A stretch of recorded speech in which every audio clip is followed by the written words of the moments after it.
All right, hey everybody, welcome. It's week 5, and I hope everybody has made it through the storm safely, and you're on the road to, normalcy again. So let's get back to normal. Let's get into our week's work, and um, let me just say, I just got power back last night, so I've been in the same boat you guys had.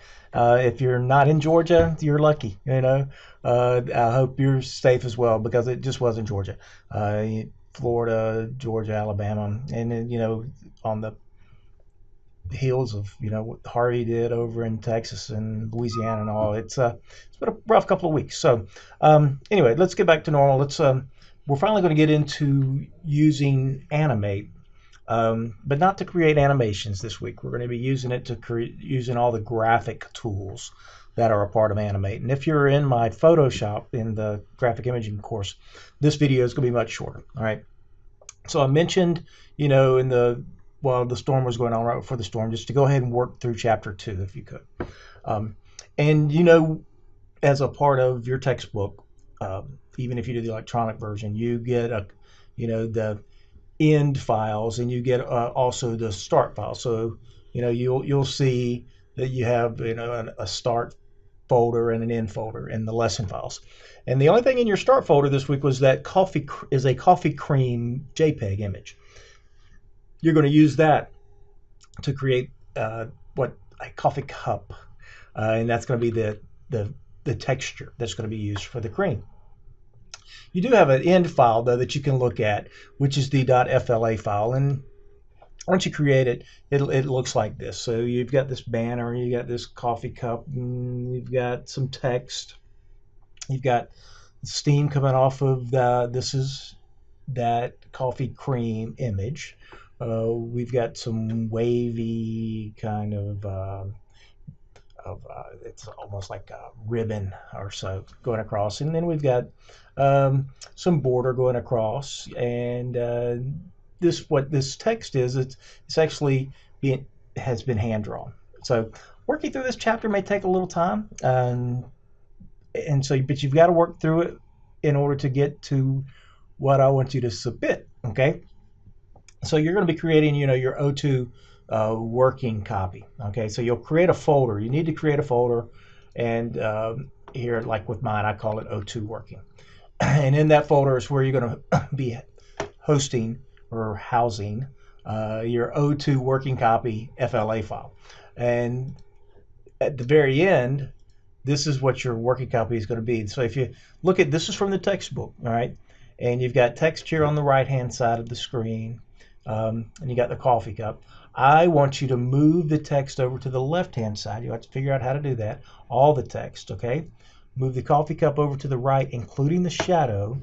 I want you to add here's a little handle, and use this color here for the handle. And I want you to add your monogram to the coffee cup. So you're going to personalize it. So you're not going to be submitting this straight out of the textbook. I mean, you actually have that. But you'll work through the chapter, and you'll have this similar. Everybody's going to look a little different, especially those wavy ribbon kind of things in the banner. And the text is going to look a little different too. You'll use, and even the colors may look a little different. So if yours looks a little too much like this, I'll know you just used the O2 end file, and I don't want you to do that. I want you to work through the chapter. So it's going to look a little different in terms of color and placement and size of your cup. It's going to be a little different, and it's obviously going to be different because everybody's going to have a different monogram that's going to go on your front of your cup, and your handle is going to be a little different and how you create that. So just notice though that some of the differences, and what this is getting you used to, is working within the environment and in the stage itself of Animate. But you're also going to have to create some new layers, and unlike Photoshop where you have the layers over here on the right hand side, all the layers on the timeline are down below, and you'll see, let me just bring that up. I've added some layers for a handle, so you can see if I take the handle out, there's my handle if I don't want to see it, and I do have my monogram text, and I can not show it. But everything else is I've just moved them over, and you'll have to figure out how to do that. All right, different, there are multiple ways, different ways to do this. I like using the keyboard, but you'll have to figure out how you can use the keyboard and the arrow keys to move things around. So once you have your file created, you're going to want to test it. Now this is a HTML5 file. And it plays within a browser, okay? So if I go up, unlike last week when you were doing the postcard, which I gave you a little bit of extra time on, by the way, you exported it as a Shockwave flash file, the SWF file, and submitted that. This time around, I just want you to go into Control. You'll test the movie. Now notice, if I look at my O2 working right now, I just have my FLA file, okay, because I haven't tested this one yet. Now remember, there's no animation here. This is just a graphic, but still you can go in and test the movie in the browser, and when it exports this JavaScript and HTML, it should pop up in my default browser, which is Chrome. And there is my modified banner for Mugs Coffee with my coffee mug off to the right with the handle and everything. But notice now, if I go back to that folder, boom, I have an images folder where I have my coffee cream. Okay, that's there in my images folder. I have my working copy, my FLA file, which is my flash file that I'm creating. I also have the HTML file that it created and the JavaScript file. You need all of these for your HTML5 compliant animation or animate file or to work. Okay, so when you're finished, you'll go in and zip all these up. And I'm on Windows, and I'm on Windows 7, so everybody maybe a little bit different.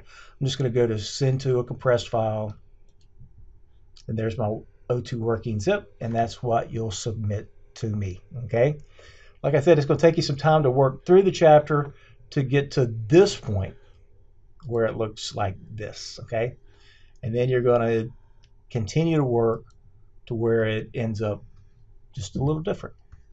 Just a little different. And you'll see that all that's exported, I've got some things that are off the stage, like those wavy ribbons, banners, like the shadow, even my border goes off the stage a little bit. But when I view it, I just get what was on the stage, okay, in that HTML file. And that's what you'll submit to me this week. And I've given you a couple of extra days on this as well, because a lot of you I know are still without power, and it may take you some time to work through this. Let me just say this: there's some great tools in terms of graphic editing in Adobe Animate Flash. A lot of people aren't aware of that. The great thing about, I believe, Animate is its development environment.